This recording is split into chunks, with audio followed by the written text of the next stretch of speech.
اعوذ باللہ من الشیطان الرجیم، بسم اللہ الرحمن الرحیم۔ ابتدا رب ذوالجلال کے بابرکت نام سے جو دلوں کے بھید جانتا ہے۔ ناظرین گرامی السلام علیکم، میں ہوں ارشد قریشی اور آج ایک اہم شخصیت کے موضوع پر پروگرام لے کر حاضر ہیں جو اب ہم میں نہیں رہی۔ آج کا یہ پروگرام ریڈیو صحافت کے ایک بڑے معتبر اور دیانتدار نام مارک ٹلی کی یاد میں، جو کل ہم سے رخصت ہو گئے۔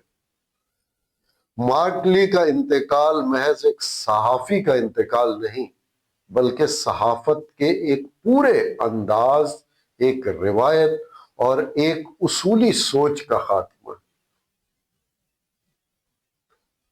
ناظرین گرامی، مارک ٹلی دسمبر 23 دسمبر 1923 کو انگلینڈ میں پیدا ہوئے۔ انہیں بچپن سے ہی خبریں، مطالعہ اور ریڈیو میں دلچسپی تھی۔ انہوں نے اپنی ابتدائی تعلیم انگلینڈ میں حاصل کی اور جلد ہی انہیں صحافت کا جنون لاحق ہو گیا۔ مارک ٹلی نے بی بی سی کے ساتھ اپنا صحافتی سفر شروع کیا، جو جلد ہی جنوبی ایشیا کے نمائندے بنے اور اسی دوران ریڈیو، خاص کر B B C World Service کی ایک آواز بن گئے۔ مارک ٹلی نے کئی دہائیوں تک بھارت اور پاکستان میں رہ کر ریڈیو رپورٹنگ کی۔ برصغیر میں صحافت سے دلچسپی رکھنے والا شاید ہی کوئی ایسا ہو جس نے مارک ٹلی کا نام نہ سنا ہو۔ وہ بی بی سی کے وہ نمائندے تھے جنہوں نے جنوبی ایشیا کو دنیا کے سامنے بغیر شور، بغیر سنسنی اور بغیر جھکاؤ کے پیش کیا۔ مارک ٹلی کا ماننا تھا کہ خبر کو خوبصورت بنانے کی نہیں، درست بنانے کی بہت زیادہ ضرورت ہوتی ہے۔ پاکستان میں ایک بات اکثر سننے میں آتی ہے کہ جب جنرل ضیاء الحق کے دور میں ذوالفقار علی بھٹو کو گرفتار کیا گیا تو مارک ٹلی نے سہالہ جیل کے اندر بھٹو صاحب کی بیرک میں کوئی مائک کسی طرح پہنچا کر ان کا انٹرویو کیا تھا۔ یہ بات سننے میں جتنی سنسنی خیز لگتی ہے، اتنی ہی ضروری ہے کہ اس کی تحقیق کو جانا جائے۔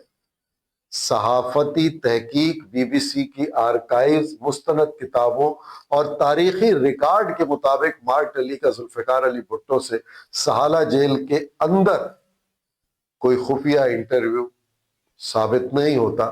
اس لیے صحافتی دیانت کا تقاضا ہے کہ ہم اسے حقیقت نہیں بلکہ ایک غیر مصدقہ روایت سمجھیں۔ اور یہ بھی یاد رکھنا چاہیے کہ مارک ٹلی خود افواہوں کے سخت خلاف تھے، لیکن ہم نے ریڈیو سننے والے بزرگوں سے یہ بات سنی ہے کہ ایک بہت اہم انٹرویو اسیری کے دوران، جب وہ کال کوٹری میں تھے، تو ایک انٹرویو ذوالفقار علی بھٹو صاحب کا مارک ٹلی نے کیا تھا، جس نے دنیا میں دھوم مچا دی تھی۔ البتہ یہ ایک مستند اور تسلیم شدہ حقیقت ہے کہ مارک ٹلی نے ذوالفقار علی بھٹو کے مقدمے اور بعد ازاں ان کی پھانسی پر بی بی سی کے لیے اہم رپورٹنگ کی۔ یہ وہ وقت تھا جب پوری دنیا کی نظریں پاکستان پر تھی، اور مارک ٹلی ان چند صحافیوں میں شامل تھے جو اس نازک مرحلے پر خبر کو جذبات کے بغیر دنیا تک پہنچا رہے تھے۔ کہا جاتا ہے کہ بھٹو کی پھانسی کی خبر انہوں نے اپنی صحافتی ساکھ اور قابل اعتماد ذرائع کے ذریعے سب سے پہلے کنفرم کی اور دنیا کو آگاہ کیا۔ اگر ہم مارک ٹلی کی صحافت کی بات کریں تو 1971 کی جنگ ان کی زندگی کا سب سے اہم باب ہے۔ اس جنگ میں انہوں نے محاذ جنگ سے زیادہ انسانی المیے پر توجہ دے کر رکھی۔ پناہ گزین، عام شہری، تباہ حال بستیاں اور خطے کی ٹوٹتی ہوئی سیاست، انہوں نے سب کچھ ریڈیو کے ذریعے دنیا کے سامنے رکھا۔ یہی وجہ تھی کہ بنگلہ دیش نے بعد میں مارک ٹلی کو لبریشن وار فرنٹ ایوارڈ سے نوازا، جو کسی غیر ملکی صحافی کے لیے یہ بڑا اعزاز سمجھا جاتا ہے۔ ناظرین گرامی، مارک ٹلی صرف پاکستان ہی نہیں، پورے بر صغیر کے اہم ترین واقعات کی رپورٹنگ کرتے رہے۔ بھارت میں ایمرجنسی آپریشن بلو سٹار، اندرا گاندھی کا قتل، راجیو گاندھی کا قتل، بابری مسجد کا انہدام، ان سب واقعات میں ان کی ریڈیو رپورٹنگ کا ایک الگ ہی رنگ تھا، غیر جانبدار، خاموش اور مضبوط۔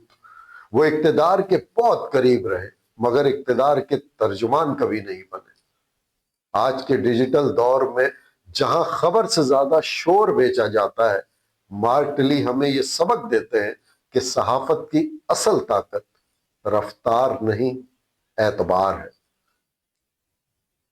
بڑے لفظ نہیں، درست لفظ صحافی کو بڑا بناتے ہیں۔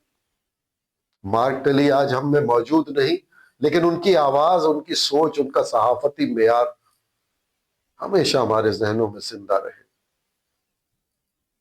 انہی الفاظ کے ساتھ اجازت چاہوں گا، فی امان اللہ۔